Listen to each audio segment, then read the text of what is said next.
ವಿದ್ಯುತ್ ಕಂಬಕ್ಕೆ KSRTC bus touch ಆಗಿ ತಪ್ಪಿದ ಭಾರೀ ಅನಾಹುತ. ಬೆಳಗಾವಿ ಜಿಲ್ಲೆ ರಾಮದುರ್ಗ ಪಟ್ಟಣದ ಮಂಜುನಾಥ ಮೆಡಿಕಲ್ ಮುಂದೆ ಇರುವ ಡಿವೈಡರ್ ಮಧ್ಯದಲ್ಲಿ ಬೀದಿ ದೀಪದ ವಿದ್ಯುತ್ ಕಂಬಕ್ಕೆ ಬಸ್ ಟಚ್ ಆಗಿದ್ದು, ಬಸ್ಸಿನ ಬಲಭಾಗದಲ್ಲಿ ಇರತಕ್ಕಂತಹ ತಗಡು ಸಂಪೂರ್ಣ ಜಖಂಗೊಂಡಿದೆ. ಸದ್ಯಕ್ಕೆ ಯಾರಿಗೂ ಏನೂ ಅಪಾಯವಾಗಿಲ್ಲ.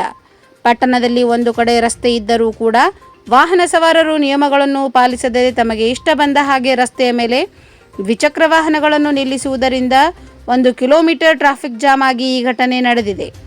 ಪೊಲೀಸರು ರಸ್ತೆಯ ಮೇಲೆ ವಾಹನ ನಿಲ್ಲದ ಹಾಗೆ ನೋಡಿಕೊಂಡರೆ ಯಾವುದೇ ಅನಾಹುತಗಳು ನಡೆಯುವುದಿಲ್ಲವೆಂದು ಸಾರ್ವಜನಿಕರು ಆರೋಪಿಸಿದರು.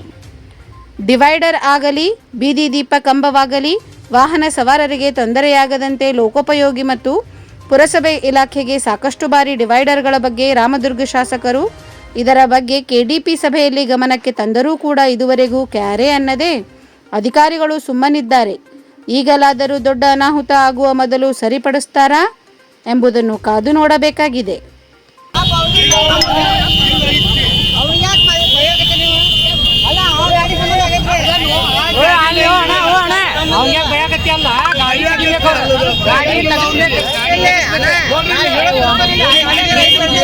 ಮಾಡ್ಕೋತೀನಿ.